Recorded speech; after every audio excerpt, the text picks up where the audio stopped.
itu, ini juga. Nah, oke, sekarang kita lanjut ke imun adaptif atau acquired immunity.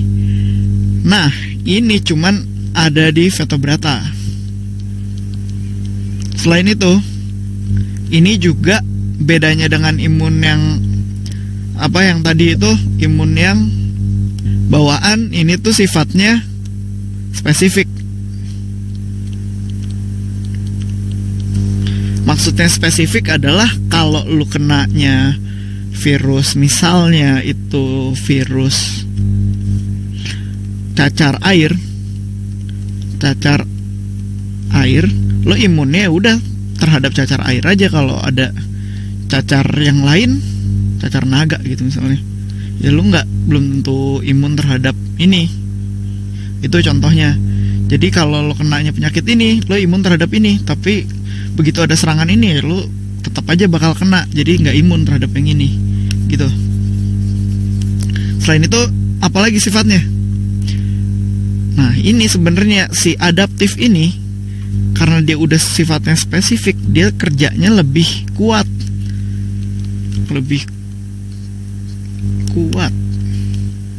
dan lebih efisien daripada si bawaan. Nah, terus gimana selain itu? Nah, ternyata si sistem imun adaptif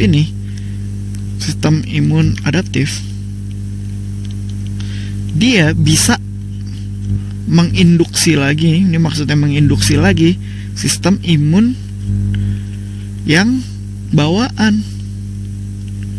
Contohnya nanti si helper T cell, dia bisa menginduksi si makrofag supaya makrofagnya lebih agresif. Si ini bisa membantu makrofag supaya lebih agresif, kayak gitu. Jadi dia bisa sifatnya memperkuat si sistem imun bawaan. Dan emang pada dasarnya si adaptif ini lebih kuat dan lebih efisien kerjanya dibandingkan sistem imun bawaan. Jadi kalau misalnya sistem imun adaptifnya udah terbentuk, penyakit susah menangnya lawan tubuh gitu. Nah, untuk lebih detailnya gue punya gambar yang bagus ini. Nah, kayak gini. Seperti yang dari awal udah dibahas, sistem imun adaptif itu bisa kita bagi dua. Yang pertama itu humoral, yang dia itu antibody, sama yang cell mediated atau menggunakan selnya langsung. Kalau ini menggunakan antibody yang dihasilkan sel, kalau ini selnya langsung kerja gitu. Nah, metodenya gimana? Nah, metode yang pertama pas ada serangan patogen itu dia punya antigen. Nah, ini antigen. Tahu nggak lo antigen itu maksudnya apa? Antigen itu, nih aku tulis sini aja. Maksudnya adalah antibody generating agent gitu. Antigen tuh sebenarnya ini sifatnya dia bisa memicu antibody supaya terbentuk dan supaya antibodinya kerja. Nah, itulah antigen. Nah, antigen dari patogen ini belum tentu bagian yang beneran bikin sakitnya. Misalnya virus nih, ini retrovirus gitu ya. Ini ada reseptornya. Yang bikin sakit dari virus apa?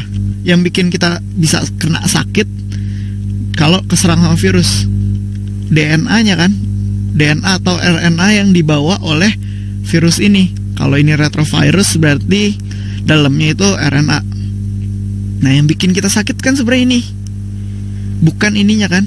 Nah, tapi antigen yang didetek oleh badan kita adalah ini, reseptor-reseptornya. Jadi begitu tubuh kita ngelihat ini langsung, oh kita bikin antibody kayak gitu. Sedangkan kalau ngelihat ini ya udah biasa aja. Nah, yang pertama ada antigen. Ini untuk yang penyerangan pertama, yang namanya adaptif berarti kan kena dulu baru ngerti kan, oh gini toh ternyata. Nah, yang pertama ini pas pertama kena serangan oleh salah satu jenis patogen. Nah, patogennya punya antigen. antigennya itu dia bisa menstimulasi nih. Jelas di sini ada gambarnya yang plus, ada plus-plusnya itu stimulasi. Kalau yang panah coklat ini melahirkan gitu ya. Melahirkan atau ya dari sini berubah jadi ini, berubah terus membelah kayak gitu. Yang pertama, saat ada antigen muncul, dia menstimulasi sel B kerja. Oh iya, jadi antigen adaptif itu dia jagoannya adalah sel B sama sel T. Sel B-nya macam-macam, sel T-nya juga macam-macam. Nah, ini mekanisme kerjanya. Begitu ada patogen, dia punya antigen, antigennya itu diambil, bukan diambil, dia bisa memacu si B-cell untuk kerja. Selain itu, antigen ini bakal diambil sama ini kerjaannya antigen presenting cell ini yang tadi disebut sebagai dendritic cell. Makanya gue bilang dia sebagai penghubung antara sistem yang adaptif dengan sistem yang bawaan. Dia tuh sebenarnya kerjanya sama-sama aja, apapun patogennya, si dendritic cell ini kerjaannya sama. Kerjaannya ngambil sampel antigen dari patogen tersebut. Nah, terus dia apain? Dia udah punya antigen ya kan, si dendritic cell ini. Dia ngasih ke helper T cell. Nah, helper T cell ini kalau gue bisa sebut dia sebagai playmaker. Kalau pemain bola dia tuh playmaker atau orang nomor 10 lah, kayak Tsubasa. Kerjaannya bisa ngoper kemana aja dan bisa membawa ritme permainan antibody ini. Nah, si helper T cell ini kerjaannya ngapain sih? Helper T cell itu kerjaannya dia bisa menstimulasi sel B untuk kerja dan sel T untuk kerja. Sel B ngapain? Sel B dia bisa ngasih antigen yang udah didapat dari dendritic cell dikasih ke sel B. Nah, sel B ini bakal membelah. Dia membelah jadi banyak. Sebagian ada yang jadi memori. Jadi sel B-nya dia udah nyimpen sampel patogennya, sampel antigennya, dan dia nggak kerja. Dia simpan aja udah jadi memori. Nah, ada yang jadi plasma sel. Plasma sel bedanya apa? Plasma sel dia udah tahu antigennya, terus dia bikin antibodinya. Terus kenapa memori ini nggak sekalian bikin antigen aja? Gabut banget, cuman nginget-nginget doang. Nggak bisa gitu, karena kalau dia ngebuat antibody itu sebenarnya boros energi. Ini dan kalau dia ngebuat terus-terusan si plasma sel ini bakalan cepet mati gitu loh. Jadi dia bakal boros banget energi. Kalau mati mesti buat lagi. Kalau memory cell ya udah dia simpen aja. Nah, terus helper T cell dia bisa ngapain lagi? Dia bisa kesini nih ke sel T. Sel T-nya kerjaannya ngapain? Nah, sel T-nya sama juga ngebelah ke sel B. Terus dia ada yang jadi memori, sama ada yang jadi ini, dia langsung mencegat patogen. Ini kerjaannya mirip-mirip sama makrofag dan natural killer. Jadi kerjaannya ngehantem sel-sel, mau sel patogennya, mau patogennya atau sel yang udah rusak, atau sel yang justru malah bikin sakit. Contohnya apa? Sel kanker. Di sini dikasih contoh.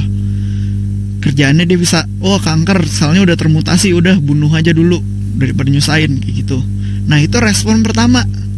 Saat pertama kali lo kena sakit, misalnya ini saat lo diimunisasi gitu. Saat lo diimunisasi oleh dokter, imunisasi cacar pas lo masih bocah. Nah, lo dikasih nih antigennya. Antigennya ini bakal diambil sama dendritic cell, dikasihin ke helper T cell. Helper T cell bakal ngoper ke B cell dan T cell, atau sel B dan sel T. Sel B-nya ada yang membelah banyak terus bikin jadi antibody, atau ada yang nyimpen jadi memori. Sel T juga gitu, ada yang langsung turun ke medan pertempuran ngehantem patogennya atau merusak sel yang udah rusak, matiin sel yang udah rusak, atau dia jadi memori. Nah itu kan kalau yang pertama. Oh ya, si helper T cell ini sendiri dia bikin nih memori helper T cell. Dia ya buat nyimpen juga. Nah kerjaan helper T cell selain ke B cell dan T cell tadi gue udah sebutin di rekaman sebelumnya, yaitu dia bisa menginduksi, nih gue plusin juga, menginduksi makrofag sama neutrofil.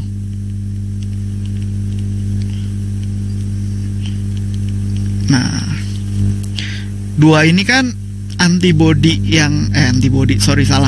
dua ini kan sistem imun non adaptif kan, dia sistem imun bawaan, tapi sistem imun adaptif bisa memperkuat sistem imun bawaan gitu. Nah itu kalau pertama kali kena. Kalau kedua kali kena gimana? Pas antigen yang sama datang, memori T cell udah ngenalin kan, nggak perlu disamperin sama dendritic cell lagi. Helper T cell memori ini dia udah tahu, oh ini penyakit yang ini. Dia langsung manggil memori B cell, yang kemarin datang lagi, sama manggil memori T cell, yang kemarin datang lagi. Ya udah, yang ini gampang kan, tinggal dia ngebelah lagi jadi plasma cell, ngeluarin antibody. Jadi ini jauh lebih cepat kerjanya. Kalau ini lo sempat bisa ngerasa sakit dulu, begitu lo udah kedua kalinya, bahkan lo bisa ngerasa nggak sakit saat patogennya sebenarnya udah masuk ke dalam, lo nggak ngerasa sakit. Kenapa? Sebelum banyak udah dihantam semua sama ini trio ini, memori T cell, memori B cell, sama memori sitotoxic T cell. Sitotoxic ini maksudnya dia ngeracunin sel, dia bisa ngebunuh sel-sel gitu kan, diracun. Oke, kayak gitu untuk yang adaptif.